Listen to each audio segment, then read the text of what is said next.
Bonjour à tous, bonjour à toutes, bienvenue dans une nouvelle édition de Dragon Mag. Metz Handball continue son petit bonhomme de chemin avec toujours la même efficacité. Une efficacité que nous allons essayer de transposer à l'émission du jour. C'est pour cela que j'ai invité Rémi Alésine, plébiscité à chaque venue sur le plateau. Salut Rémi. Salut Mathieu, salut à tous. En pleine forme pour cette nouvelle émission, autant que les Dragons ? Ouais, une petite routine, là, une semaine tranquille avec 2 victoires. En forme. On prend. C'est la routine des 2 victoires, il ne faut pas trop qu'on s'habitue quand même, attention, il faut les prendre. Dans le siège de l'invité, une personnalité qu'on a peu vue depuis le début de saison, alors il faut être très attentif et scruter les tribunes, au grand regret de tous, c'est Manon Erard. Bonjour Manon. Bonjour, merci pour l'invitation. Grand plaisir à chaque fois de te recevoir dans Dragon Mag, tu es l'invité parfait pour cette émission, tu vas voir, on va en discuter, il y a plein d'éléments qui vont faire écho à ton parcours, mais avant ça, eh bien, tout simplement j'ai envie de revenir sur ta situation personnelle. Le 14 août, Metz Handball a annoncé que tu seras absente pour 3 mois pour raison de santé. Comment ça va ? Eh ben, ça va beaucoup mieux en tout cas. Je me remets bien. Bon, ça commence à faire un petit peu long parce que je peux rien faire du tout, mais j'espère revenir au plus vite là. Ça va passer vite la fin. J'imagine qu'il y a un petit côté frustrant quand on est au début de la prépa comme ça et qu'on apprend qu'on va devoir manquer du temps. 3 mois, ça nous emmène au mois de décembre. On peut espérer te revoir en janvier peut-être avec les Dragons ? Eh ben, j'ai bon espoir, ouais. Bon, eh bien écoute, on touche du bois pour ça et faire en sorte que tu nous retrouves vite sur les terrains. Comme je l'ai dit, il y a plein d'éléments à évoquer dans cette émission. On va dérouler tout ça ensemble. Mais on va commencer par l'actu de la semaine. Et handball masculin pour commencer, l'aventure continue pour le Sarrebourg-Moselle Sud Handball. Écoutez bien ce que je vais dire, les Yellow Fox sont la seule équipe invaincue de Pro League après 4 matchs. Le week-end dernier, ils ont su arracher un match nul à Paubilières pour un choc de haut de tableau. Avec un match en retard, ils sont à la 6e place pour le moment du classement. Fort de 2 victoires et 2 matchs nuls, ce vendredi à 20h30, ils se déplacent sur le terrain de Cournon, actuel 2e. Un nouveau match assez important si les Yellow Fox veulent continuer à briguer le haut de classement. Nous, on est preneurs en tout cas. Handball masculin, toujours avec les Cerbères de Metz Handball en National 1 masculine. Vainqueurs de Célestat en ouverture de saison, les Messins se sont depuis inclinés à 3 reprises et pointent à la 11e place du classement. Pas de match ce week-end. Ils emmagasineront de l'énergie pour aller défier Cernay-Vadevillers la semaine prochaine. On leur souhaite en tout cas de retrouver rapidement la victoire. Et maintenant, la National 1 féminine comme d'habitude ? Non. Finalement, je la garde pour un tout petit peu plus tard. On va immédiatement enchaîner avec l'actualité vue par les réseaux. Alors là, tu vois ma fille, ça c'est le grand livre de l'histoire des Dragons de Metz Handball. C'est beau, hein ? Mais nous, on n'en a pas grand-chose à faire, parce que ce qui nous intéresse, ce sont les réseaux et les réseaux. Et on démarre tout de suite par la salle d'entraînement des arènes, où Edgar Leden, l'analyste vidéo de Metz Handball, a passé une séance particulièrement sereine. Ça va Edgar ? Du côté de Laura Godard, à des matchs de cette semaine, a été l'occasion de belles retrouvailles. Bon, regardez-moi cette bouille. Moins réjouissant, c'est la blessure de Mélanie Alter. Elle est passée sur le billard, mais alors si j'en crois mes connaissances en langage des signes, ce pouce, ça veut dire que tout va bien. Et petit détour par la Hongrie pour apercevoir Emma Jacques sous ses nouvelles couleurs. Pas mal ce maillot, pas mal. Atadou Sako nous fait décidément rêver de semaine en semaine. Après le vélo, la voici qui s'essaye au basket. Regardez-moi ce crossover, déjà en train de tourner le prochain Space Jam. Aux arènes, Sabrina Novotná a eu la pression avec la visite de Lenka Tcherna. Et enfin, Samuel Breton et Chloé Valentini se sont mutuellement félicités du travail effectué durant la grossesse de cette dernière. On est loin de l'ambiance canapé-chaussette de contention, chapeau bas. Tu vois ça, ma poupette ? C'était les réseaux de la semaine, et ça vaut tous les livres du monde. Enfin, je suis pas trop sûr, vous allez me dire. Et merci bien sûr à Aymeric Guillaume qui prête sa voix à ce format. Alors je l'ai annoncé tout à l'heure, il me reste une actualité, c'est celle de l'équipe du centre de formation de Metz Handball en National 1 féminine. Le week-end passé, les jeunes Dragons recevaient Céris et elles se sont imposées sur le score de 40-27. Maintenant, sans en revenir sur ce match en particulier, je sais que tu assistes parfois à des rencontres de la N1 et que tu restes assez proche de ce groupe. Comment est-ce que tu les sens cette saison ? Franchement, c'était mal parti. Le premier match, bon, on sait tous qu'elle le perd. Une défaite contre Yutz, ça fait un petit peu mal. Ouais. Mais franchement, c'est une équipe qui se reconstruit parce que, mine de rien, il y a eu pas mal de départs. Dans les buts, on a perdu tout le monde, donc une nouvelle paire, donc il faut tout reconstruire. Ça ressemble à ce qui s'est passé chez les Dragons un petit peu. Ouais. Claire Cosner aussi qui fait, ça fait mal son départ quand même, donc ça se reconstruit. C'était la demi-centre, forcément, quand on perd le cœur du jeu comme ça demande toujours un peu de reconstruction. Ouais. C'est ça, mais je pense que là, elles sont lancées et on attend le match de ce week-end qui va être très important pour la suite. Alors, tu as évoqué justement l'effectif de la N1. Pour la première fois de la saison, Nina pouvait compter sur la présence de Blandine Gros dans son groupe. Et ce n'est pas une fin en soi pour elle, écoutez. Oui, c'est vrai que pour Blandine, ça a été un petit peu un tsunami, Pessac. Elle a rejoint Metz parce que Nantes coule. Et puis, elle fait 2 entraînements avec moi. Elle se retrouve au Danemark avec les pros. Et depuis, elle n'est plus jamais redescendue avec le centre. Donc, pour cette jeune joueuse-là, c'est quand même compliqué émotionnellement parce que c'est génial ce qu'elle vit, mais en même temps, c'est très difficile. Donc, on essaie de l'accompagner au mieux, même si, comme je lui ai dit, ça reste une expérience privilégiée et exceptionnelle. Et l'objectif, c'est qu'après cette période avec les pros, parce qu'on souhaite quand même à Manon de revenir vite, elle nous manque, notre petite Manon, qu'elle puisse amener toute cette expérience au sein du collectif de la N1, tout ce professionnalisme, toute cette rigueur. Le collectif n'a pas beaucoup changé, mais je le trouve moins stable que les saisons précédentes.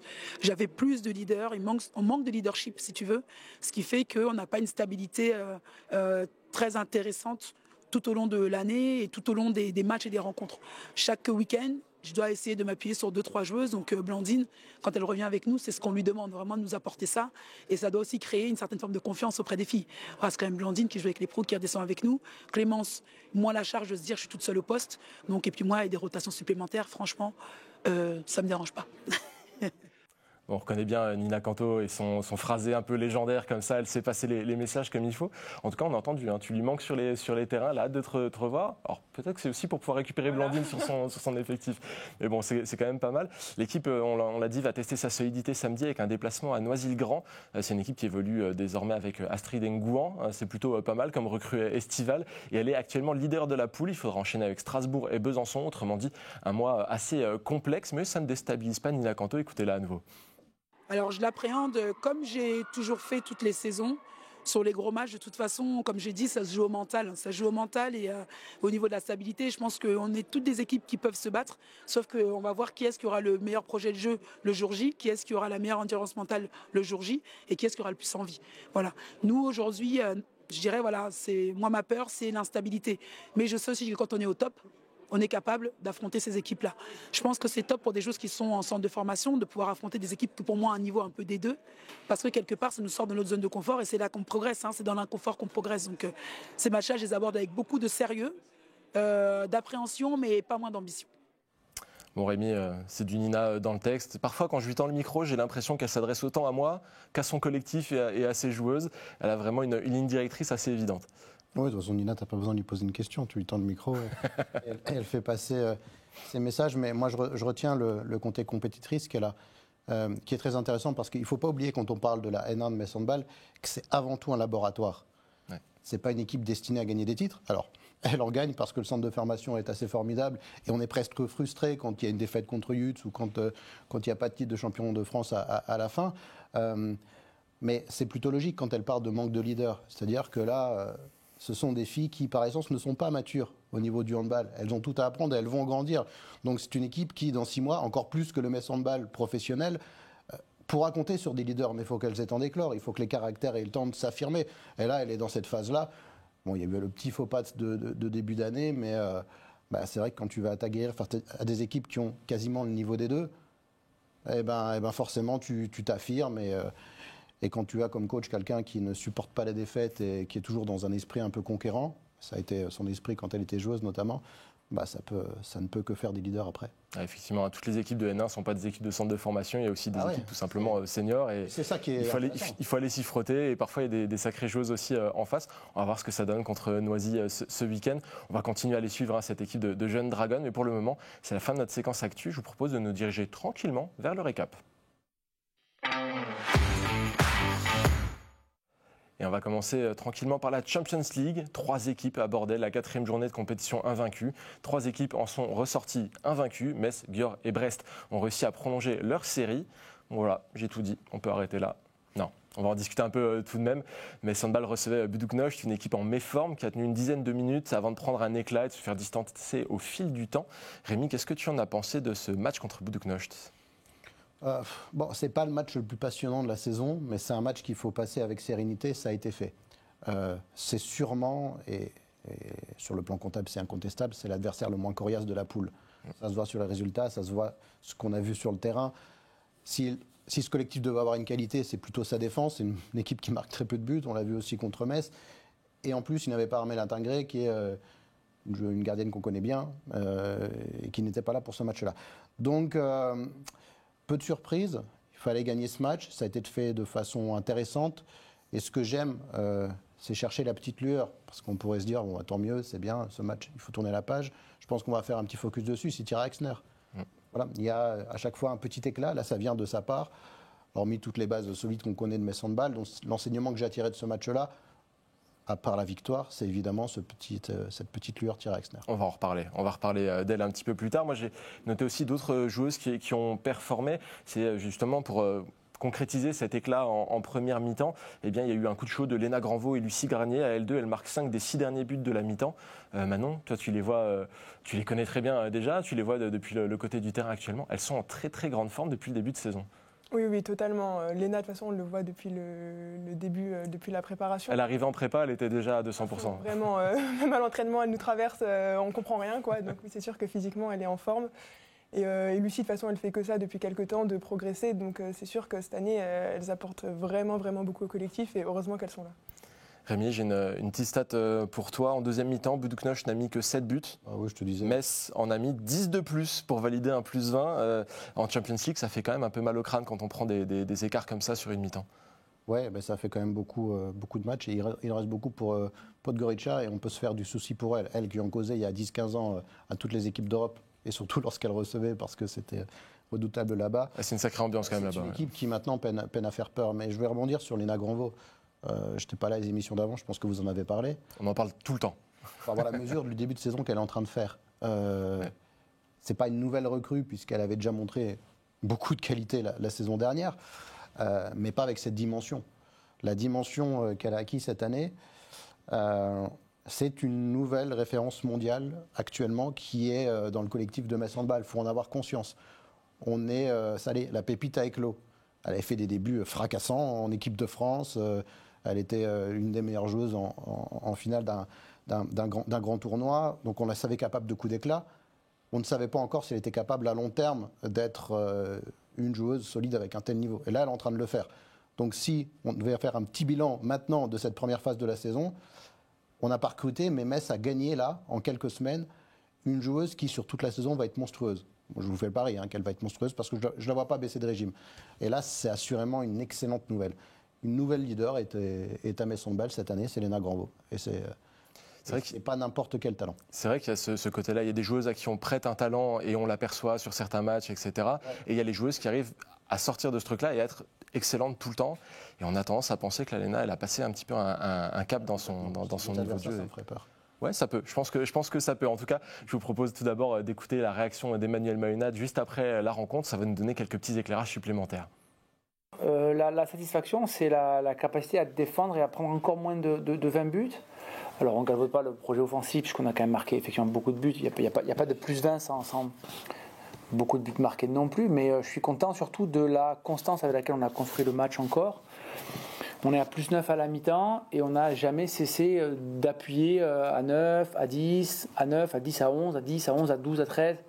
Et c'était quand même assez appréciable. Je pense que les gens qui sont là se rendent compte que les rotations sont intéressantes, qu'elles impactent. Plusieurs entrées font du bien ce soir dans la capacité qu'on a voulu avoir de construire notre match. Donc voilà, content du nombre de buts marqués et aussi effectivement du nombre de buts, du peu de buts encaissés. Manon, ça ne devrait pas te surprendre énormément. La première satisfaction d'Emmanuel Mahunat, c'est la défense et le nombre de buts encaissés qui est assez faible. Oui, c'est sûr. Et de toute façon, Metz Handball fonctionne comme ça. Donc, elles ont réussi à le mettre en place sur le match. C'est sûr que ça peut que lui faire plaisir. D'abord, à Metz Handball, on parle de bien défendre, récupérer les ballons et après, on discute de ce qu'on peut faire face à la cage en général. Alors, on parlait des joueuses en forme avec Léna Granvaux, Lucie Granier qui font des belles performances. Il y a aussi eu Thierry Axner. Rémi l'a teasé un tout petit peu. Elle est beaucoup plus à l'aise pour sa deuxième saison. Voici ce que le coach avait à en dire.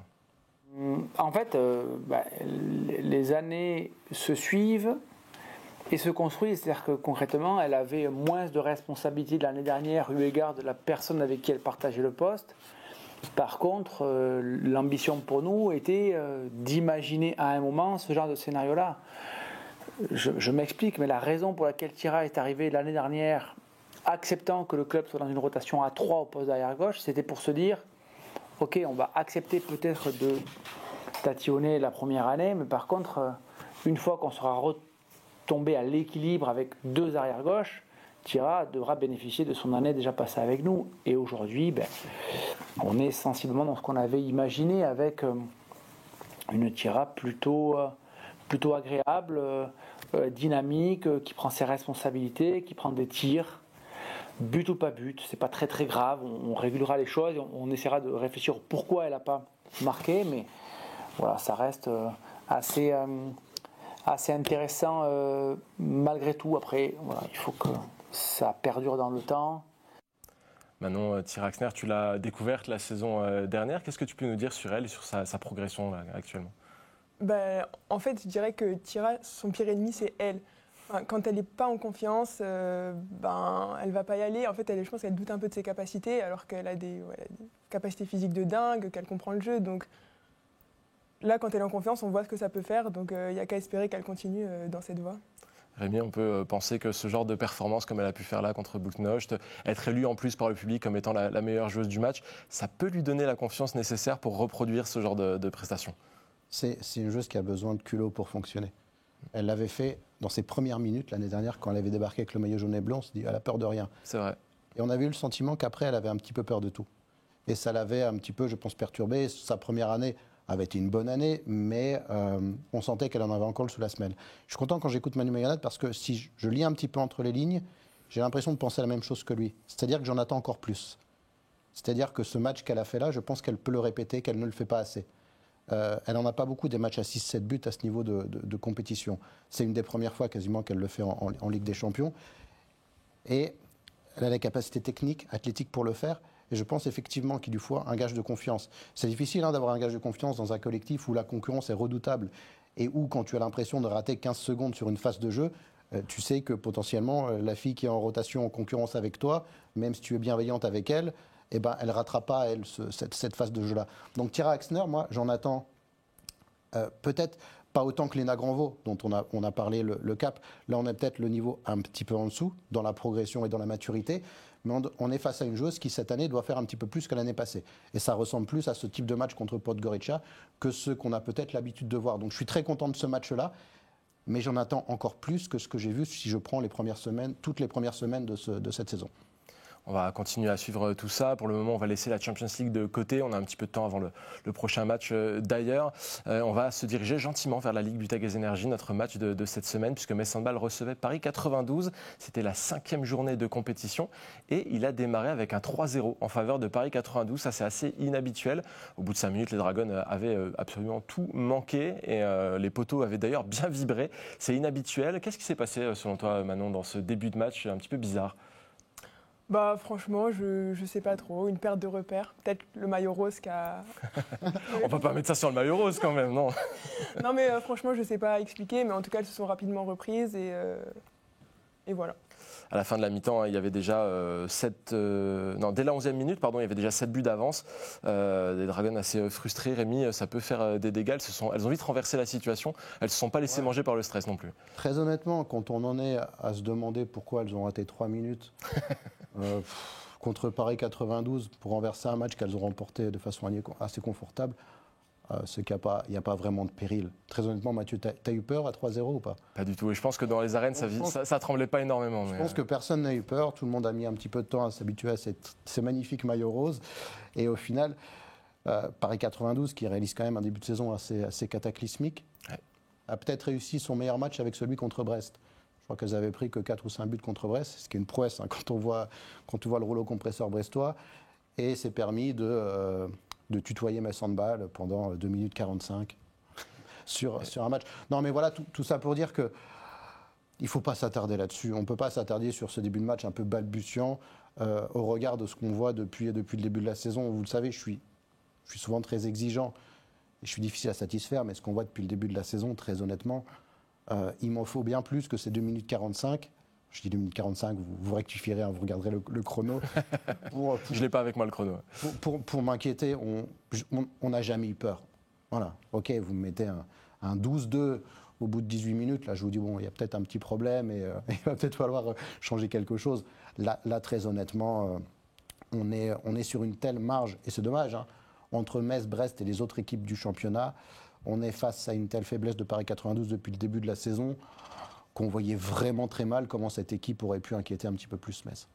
Justement, en deuxième mi-temps, après, Metz Handball déroule et il n'y a pas vraiment grand-chose à raconter de plus sur ce sujet. Je vous propose plutôt d'écouter la réaction de Sarah Bouktit après la rencontre.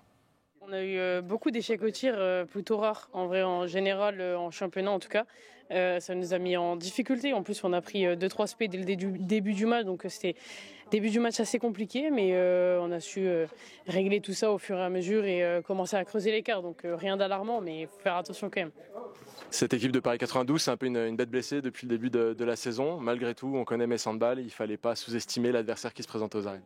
Ouais, exactement. En vrai, quand on regarde les joueuses sur le papier, on comprend pas trop pourquoi elles sont tout en bas du classement. Il y a quand même des joueuses internationales avec des grosses carrières en championnat en tout cas. Et franchement, il fallait se méfier. Et elles nous l'ont montré dès le début du match que c'était une très belle équipe. Je suis contente qu'on prenne tous nos adversaires au sérieux parce que c'est ce qui permet aussi de creuser l'écart et de gagner nos matchs. Autre chose, c'était aussi le dernier match avant un bout de temps aux arènes. Parce qu'après, vous allez avoir des matchs à l'extérieur, un match au complexe Saint-Symphorien. C'était important aussi de faire une belle fête. Le public a répondu présent. Ouais, c'est la première fois, je crois, qu'on est au-dessus des 4000 depuis le début de la saison. Ça fait plaisir parce qu'on a été beaucoup à l'extérieur et ça fait du bien de retrouver son public, de retrouver la vraie ambiance des arènes.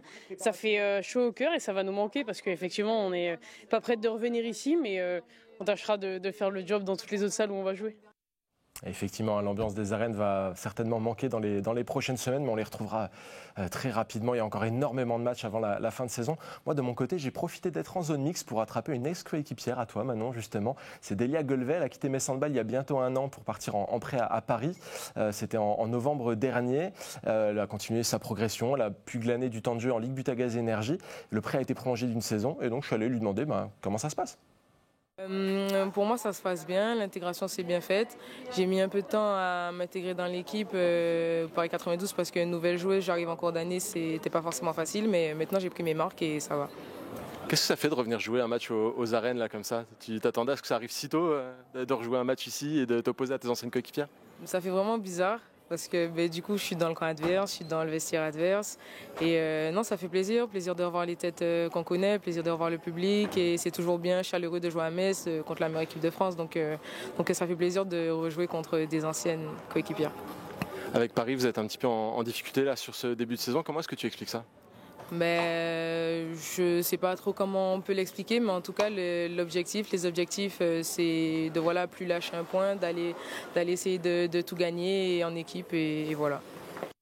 On l'a entendu de la bouche de Sarah, on l'entend de la bouche de Delia. Personne ne sait vraiment ce qui arrive à cette équipe de Paris 92 qui a du mal à performer. Je tente ma chance, Manon. Toi, tu sais pourquoi elle galère? Je ferais pas mieux qu'elle, je pense. Pas mieux, non. C'est vrai que c'est assez troublant. Il y a quand même de très bonnes joueuses dans cet effectif qui pourraient faire d'autres performances. Mais là, c'est vrai que ça commence à être un peu compliqué. Et jouer le bas de tableau, c'est toujours un petit peu délicat pour une équipe comme celle-ci qui avait des ambitions encore il y a quelques années. Je vous propose justement de jeter un œil aux autres résultats de la journée. On va noter principalement ce match entre Chambray et Le Havre. Chambray qui a montré un peu les crocs. C'est une équipe qui n'a pas forcément eu un début de saison facile non plus, qui fait 41-33 contre Le Havre. On a la victoire de la JDA Dijon qui tente de se relancer aussi après un début compliqué, 27-26 contre la Stella Saint-Maur. On a aussi le résultat de Brest qui est très important, 39-21 face à Nice. Cette équipe de Nice qui était invaincue jusqu'à maintenant. On va en reparler dans quelques instants et on voit à quoi ça ressemble au classement. Mais c'est Brest reçu 5 sur 5 tout en haut. Une nouvelle lutte qui peut s'organiser entre Nice et Plantecuq pour compléter le podium. Avec pourquoi une ou deux équipes qui peuvent se greffer aussi à la bataille. Et justement, Rémi, c'est le moment d'en parler. Nice qui était invaincu, qui avait fait un début de saison assez parfait. Et c'est pas forcément ce qu'on attendait de cette équipe de Nice et qui là, un calendrier qui est vraiment pas cadeau avec ce déplacement à Brest et cette réception de Metz Handball dans la même semaine en quelques jours. Ça pique. Oui, on peut penser qu'elles font le championnat pour figurer troisième de ce championnat, meilleure équipe de l'autre championnat. Elles avaient battu Plantecuq, donc ça leur mettait les feux au vert. Et si on pouvait avoir des attentes contre Brest, c'était peut-être qu'elles soient un petit peu plus résistantes. Or, elles ne l'ont pas été du tout. Mais ça arrive, mauvais calendrier pour elles. Mais ce sera intéressant de poser maintenant la question aux adversaires de Metz Handball et de Brest, de savoir si elles nourrissent vraiment des ambitions au moment d'affronter le club breton et le club mosellan, parce que j'ai l'impression, et ça c'est assez malheureux au mois d'octobre, que c'est déjà trop acté dans les têtes des autres, des adversaires. Tu regardes l'interview de Delia qu'on a regardé juste après, ils paraissent même plus déçus de perdre contre Metz. C'est acté, elles font un début de saison catastrophique, Paris, mais elles savent que ce match-là, de toute façon, elles n'ont pas à le gagner, elles ne pourront pas trop résister. Moi, je trouve ça dommage. Et le pire symbole de ça, pourquoi je parle de ça maintenant, c'est parce que on aurait pu penser déjà avant le championnat que Chambray allait allait être un caillou dans la godasse pour empêcher Metz-Brest de marcher trop droit. Elles ne l'ont pas fait. On aurait pu penser que c'était Nice. Parce qu'effectivement, elles n'avaient joué ni Brest ni Metz. Elles réussissaient à gagner tous leurs matchs. Elles avaient battu Planck-Cuc, alors certes d'une courte longueur, mais quand même. Et le premier choc contre Metz ou Brest, bon, après, ce n'est pas de leur faute si on est face à deux équipes qui, en plus de marcher sur le championnat de France, font des sans faute dans la plus grande des compétitions européennes. Mais vous ne m'empêcherez pas de penser que c'est quand même pas terrible pour l'attrait du championnat de handball féminin. Alors je reviens juste sur l'aspect déception de perdre à Metz Handball. Pour être parfaitement complet, moi j'ai vu aussi les joueuses de Paris à la fin du match se réunir aussi par petits groupes, essayer d'échanger. Est-ce qu'elles étaient sur la correction de ce qu'elles auraient pu faire contre Metz? Je ne sais pas, mais en tout cas, je pense qu'elles essayent de trouver des solutions les unes avec les autres pour essayer d'aller de l'avant. Et je pense que c'est une équipe qui pourrait réagir à un moment donné dans la saison. Il y a juste une clé à trouver, je pense, pour essayer de remettre la machine en route. En tout cas, revenons à nos moutons. Ce match de Metz Handball à Nice, eh bien, il aura lieu ce samedi à 20h. On le débriefera bien sûr la semaine prochaine. Pour le moment, il est temps de poser un temps mort. Et d'habitude, dans ce temps mort, on parle d'un sujet qui sort de l'actualité de Metz Handball, ou en tout cas qui s'en éloigne. Et bien là, non. Vous connaissez Emmanuel Mayonnaud, jusque-là, tout va bien. Vous êtes déjà demandé s'il était corruptible?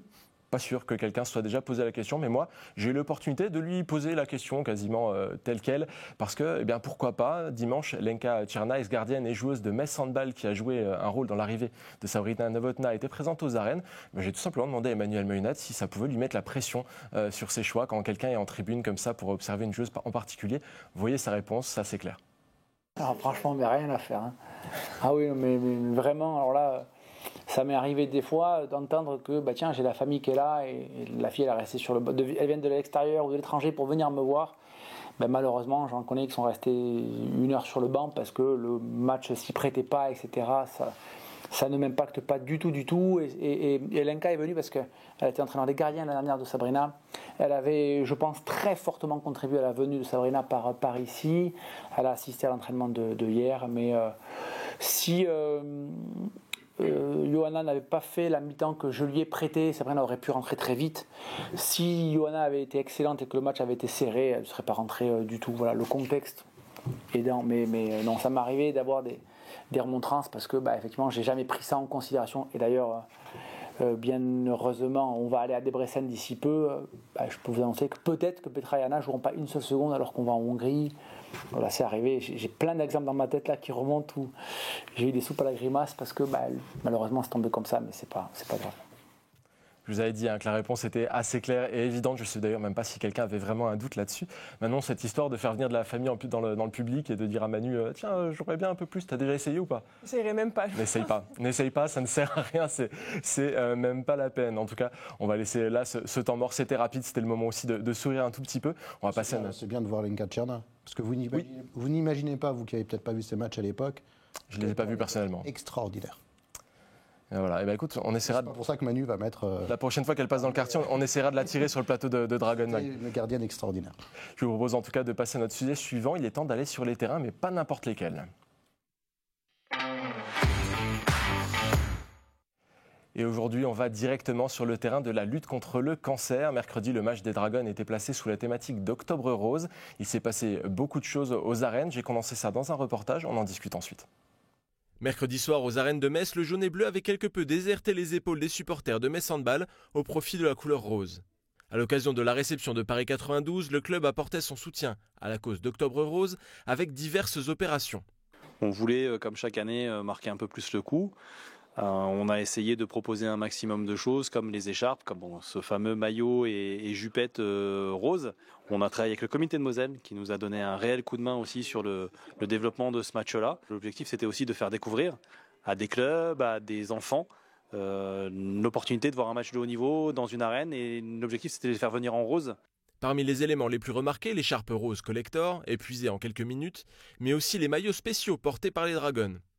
Je pense que c'est très bien. Je pense que si porter un maillot rose, ça peut même sauver une seule femme qui peut penser à aller se faire dépister ou quoi que ce soit. Nous, on est super contents si on peut aider dans des causes aussi belles et aussi importantes. C'est avec grand plaisir. Et je suis contente aussi de voir que la moitié des arènes étaient en rose, qu'il y avait beaucoup de monde, que ça soit hommes, femmes ou enfants, se sentent impliqués. Donc franchement, c'est une super opération. Il faudrait en faire plus comme ça, je pense. Puis il faut le dire, ce maillot il est plutôt stylé, non? Il est magnifique. J'ai demandé à Thierry que ça soit le maillot officiel parce qu'il est vraiment trop beau. Après, il y a des gens dans l'Ouest qui vont pas être contents si vous mettez à porter du rose. Non, c'est très bien que Metz Handball c'est jaune et bleu, c'est une blague, mais c'est vrai qu'il est vraiment magnifique par contre. Loin d'être une opération d'un soir, le soutien de Metz Handball à la lutte contre le cancer est un engagement de longue date et les Dragons sont par ailleurs marraines du centre Athéna du CHR Metz-Thionville. C'est dans la continuité de ce que le club défend en termes de valeurs. Le club a une notion d'humilité, de travail, de dépassement de soi, de respect de ses engagements. Donc le club avait pris un engagement vis-à-vis de cette cause, vis-à-vis d'Athéna. On va faire des choses de telle sorte à répondre à la demande. Et les joueurs sont aussi totalement engagés dans la démarche. Donc c'est important que tout le monde s'y retrouve. Les maillots roses portés en match par les Dragons seront vendus aux enchères au profit de la cause. Et face à la forte demande, ils pourraient même apparaître de manière très éphémère en boutique. Et c'est un peu la surprise du moment. Entre le moment où j'ai enregistré ce reportage et le moment où nous faisons cette émission, eh bien, il y a un petit truc qui s'est passé, c'est que ces maillots sont effectivement disponibles en boutique. D'ailleurs, j'en ai un avec moi, c'est celui de Manon, bien sûr. Et ils sont vraiment magnifiques et ils sont actuellement en pré-vente. C'est une pré-vente à durée limitée. Donc, si vous en voulez un, eh bien, c'est le moment ou jamais de vous le procurer sur le site de Metz Handball. Rémi, je sais que tu es parfois un petit peu conservateur sur certains dossiers. Là, sur le dossier du maillot rose, tu es emballé. Ah non, mais oui, mais si vous venez au mois d'août m'annoncer que le jaune et bleu, on oublie et on se met en violet, non, je vous dirais il y a un problème. Mais là, c'est extraordinaire. Alors déjà, premièrement, elle a raison, Sarah, le maillot, il est extraordinaire. il est vraiment magnifique. Et on dit, alors c'est le président Weissman qui dit toujours ça, Metz Handball, c'est une entreprise de spectacle. Il aime bien dire ça. Mais moi, là, j'ai envie de dire que Metz Handball, c'est un leader d'opinion. Parce que quand tu arrives à rassembler 4000 personnes un mercredi soir, c'est que tu peux faire passer des messages. Et quand c'est il y en a des choses à faire les mercredis soirs. Il y en a des choses à faire. Il y en a des choses à faire, mais quand tu fais passer un message aussi important, de manière aussi belle, incarné par des joueuses, et on les voit toutes les semaines depuis des années sur ce plateau, qui ont quelque chose dans la tête, qui ont toujours un message à transmettre et quelque chose de très positif. Bon voilà, c'est un pari complètement gagnant. Donc je suis très conservateur et je ne veux pas qu'on touche aux valeurs ancestrales de ce club-là. Mais pour une telle opération et fait de manière aussi élégante, ça va de soi qu'on peut abandonner le jaune et bleu, mais pas trop longtemps. Maintenant, il y avait énormément d'opérations autour d'Octobre Rose aux arènes ce mercredi. Qu'est-ce que ça t'évoque à toi en tant que joueuse, en tant que membre du club, de voir que le club s'investit de cette manière ? Je trouve ça super et très très important en fait. Et c'est bien que par notre activité, on puisse aussi participer à cette lutte. Et si ça peut aussi permettre aux gens d'acheter des maillots, il y a une partie qui est reversée, je crois. C'est ça, une partie de la vente des maillots est reversée au centre Athéna, justement. Donc la boucle est bouclée avec cette opération. Mais c'est ça, c'est super. Et si ça peut sensibiliser encore plus, même si, dans la société, on est au courant de Octobre Rose et voilà, de cette lutte. Mais voilà, c'est super, l'initiative du club. Rémi, qui d'autre finalement qu'un club de sport féminin de premier plan comme Metz Handball pour valoriser une action autour du cancer féminin et de la levée d'informations autour de ça et faire en sorte que tout le monde soit dans le même bateau. Finalement, c'est presque une évidence que Metz Handball soit avec un degré d'implication élevé. Alors, c'est une évidence une fois que le message est transmis. Mais encore faut-il le faire. Avant, rien n'oblige le club à se saisir de cette grande cause et à le faire. Manon dit très justement que beaucoup de femmes sont au courant, mais il en reste qui ne le sont pas et qui peuvent penser que c'est un détail. Donc marteler ce type de message, c'est jamais trop. Donc bien évidemment que c'est une évidence, comme je l'ai dit, une fois que l'événement est passé, encore fallait-il le faire, le monter et le faire avec un tel succès et sensibiliser encore une fois les filles qui jouent, parce que c'est quelque chose de penser ça dans les bureaux du club de Metz Handball. Mais regardez le discours de Sarah Bouktit, la capitaine, elle a conscience du maillot qu'elle porte ce jour-là. Ce n'est pas forcément le cas j'aime pas dire dans d'autres disciplines ou quoi, mais on est toujours sur des sportifs qui ont conscience qu'elles sont plus que de simples deux joueuses de handball. Et c'est important si elle veut médiatiser, monétiser leur sport, et c'est important si elle veut aussi être porteuse de ce type de message. Maintenant, on a entendu Sarah dire qu'elle était prête à militer pour que ce soit le maillot officiel. On garde le jaune et bleu, on est d'accord? Oui, mais il est très beau ce maillot. Donc... on va quand même garder ce maillot rose là pendant Octobre Rose. Donc on l'a dit, hein, il est désormais disponible en vente sur la boutique en ligne de Metz Handball, en pré-vente en tout cas. Et une partie des recettes vont être versées au centre Athéna. Donc c'est l'occasion d'avoir un beau maillot de collection dans le dressing. Et puis aussi de faire une bonne action par la même occasion. Personnellement, j'avais passé la soirée à dire à toutes les personnes du club qu'il fallait le mettre en vente. Je ne sais pas si j'ai joué un rôle là-dedans, mais en tout cas, voilà, j'étais un des militants de la première heure. En tout cas, il est temps de passer à notre séquence suivante. Ce sont les jets de 7 mètres. Et les jets de 7 mètres, Manon, c'est le moment de te remettre en condition de match. Rémi et moi, on n'a pas de ballon en fait, mais on va te jeter des questions. Il vaut mieux. On a des questions auxquelles tu vas pouvoir répondre. De toute façon, tu n'es pas gardienne, donc on va pas pouvoir en faire grand-chose. Moi, traditionnellement, j'ouvre un peu le bal sur ces questions-réponses. Et on avait justement Suzanne Vajoka la semaine dernière, les choses ne passent pas aussi vite, et qui nous parlait de sa blessure qu'elle avait eue en début de carrière, qui l'avait éloignée des terrains. Pour toi, la situation est un tout petit peu différente, mais elle nous disait surtout que ça avait un petit peu changé son approche du sport et aussi de son rapport à son corps et de la manière dont elle voyait les choses en prenant un peu de recul. Toi, est-ce que tu as déjà eu le temps de prendre un petit peu de recul dans ta très jeune carrière avec cette absence des terrains?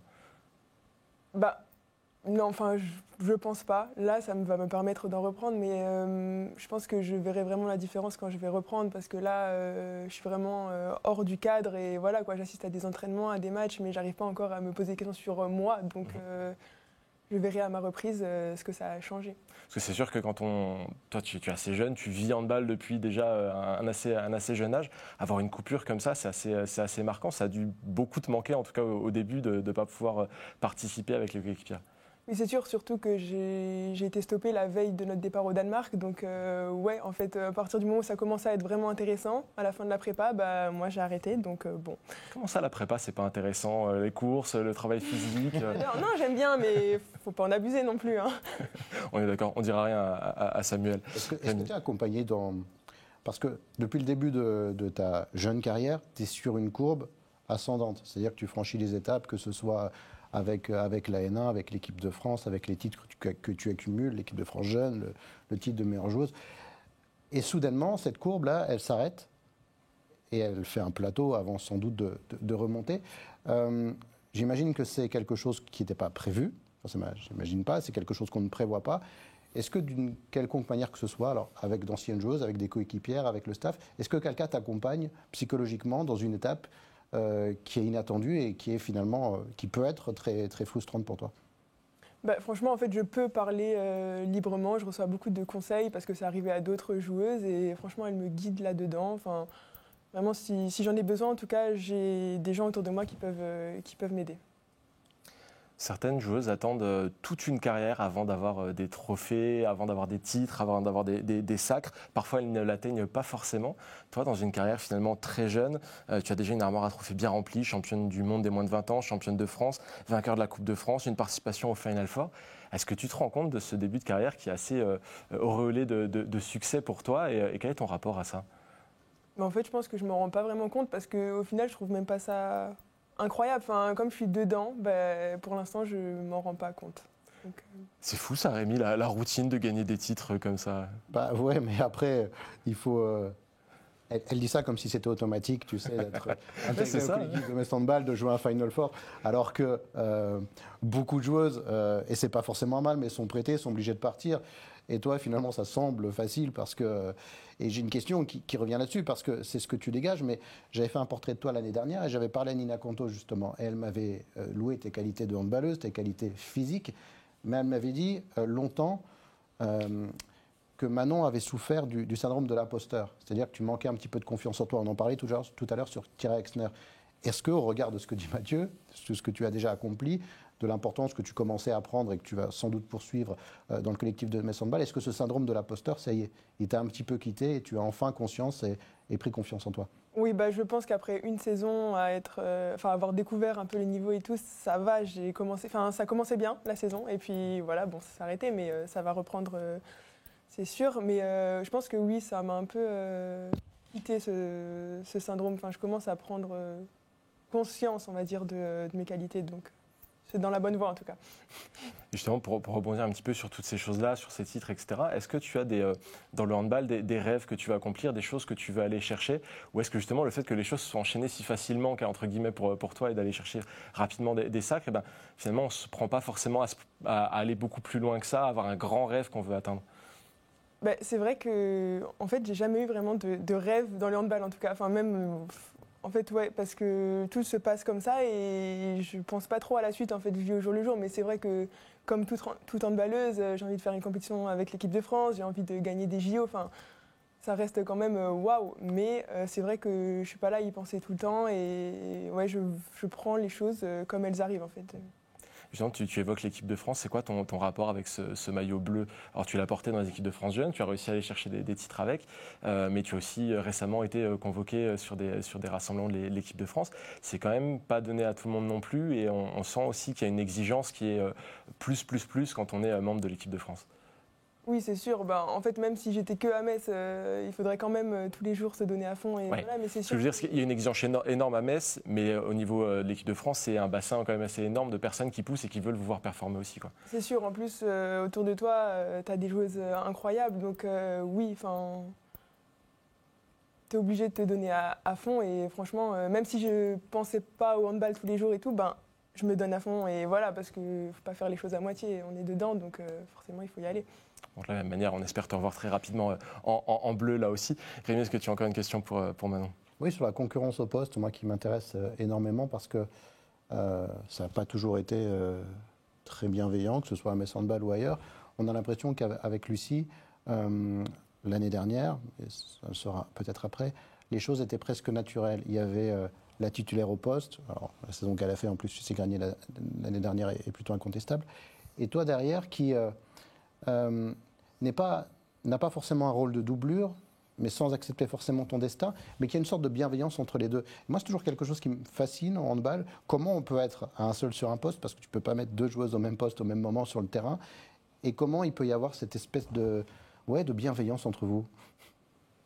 Je pense que le fait que je sois jeune, elle a quand même 6 ans de plus que moi, je crois, Lucie, donc en fait, elle m'accompagne et moi, je lui fais des retours parce que forcément, elle joue plus, donc je peux voir et l'aider dans ses problématiques, je sais pas. Et c'est vrai qu'elle m'apporte beaucoup, donc je pense que cette bienveillance, elle vient aussi de l'écart qu'on a et de l'expérience que j'ai pas, qu'elle a.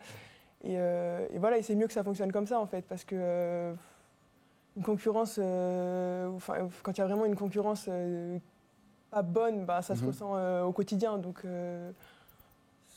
franchement, je suis vraiment contente de cette bienveillance et du coup, ça se passe bien tous les jours, donc c'est cool.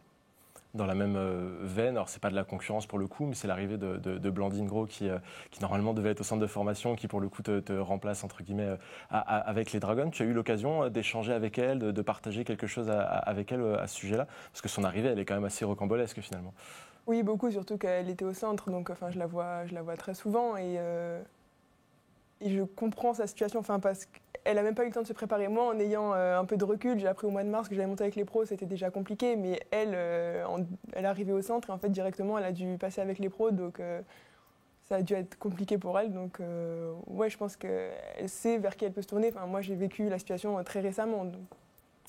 Justement, en termes d'expérience, toi, tu as vécu un truc un peu particulier aussi. Sur ta première saison avec les pros, vous faites une saison invaincue, etc. Ce qui, au même titre que les victoires en championnat, etc. Beaucoup de gens courent après ce genre de choses. Mais à la fin, tu participes à un Final Four. Tu es dans une équipe qui va jusqu'au bout des échéances.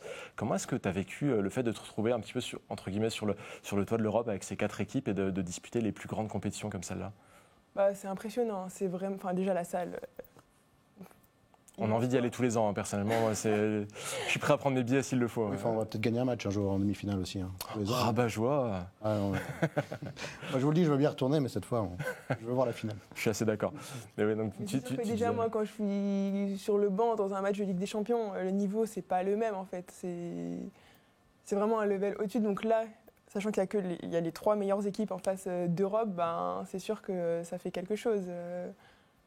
C'est vraiment du beau handball, mais bon, si on pouvait gagner, oui, c'est sûr que... quelqu'un a un contrat, moi je signe immédiatement pour remporter au moins un match au Final Four la prochaine fois que Metz Handball y met les pieds. Et ne serait-ce qu'y remettre les pieds d'ailleurs, parce que ça aussi, hein, Rémi, on parle souvent de la banalisation des victoires à Metz Handball. Est-ce qu'on ne serait pas un peu en train de s'habituer à aller à Budapest quasiment tous les ans? C'est pas une bonne habitude ça. Non, et puis on va redescendre sur terre juste pour une raison. C'est qu'on loue, et à juste titre, l'excellent début de saison de Metz Handball depuis le début de la saison. Mais petite parenthèse, on n'est pas la seule équipe à être impressionnant depuis le début de la saison. Brest, c'est très impressionnant. Et ça monte en puissance. Et Győr, c'est très impressionnant. Alors, il ne s'agit pas d'aujourd'hui de dire on est les meilleurs, on est les plus beaux. On est très beaux, on est parmi les meilleurs, mais on n'est pas les seuls. Il faut en avoir conscience aussi. Il ne faut pas regarder que Metz Handball. Et on attend avec beaucoup d'impatience, parce que je ne dis pas qu'on ne peut pas faire jeu égal, et je suis persuadé qu'on peut les battre, les confrontations contre Győr et Brest, qui sont eux aussi dans une très grande forme. La confrontation qui viendra en premier, c'est celle contre Győr. Et ce sera tout début novembre. Et celle-là, on va la scruter avec attention. Moi, j'ai hâte. Moi, j'ai hâte personnellement. En tout cas, on arrive à la fin de cette émission. Merci beaucoup, Manon, d'avoir été avec nous. Comme je l'ai dit à plusieurs reprises dans cette émission, on a hâte de te revoir sur le terrain et en pleine forme, bien sûr. Rémi, merci d'avoir été là avec plaisir. Également. Merci à vous de nous suivre chaque semaine. Vous connaissez le rendez-vous. On se retrouve vendredi prochain.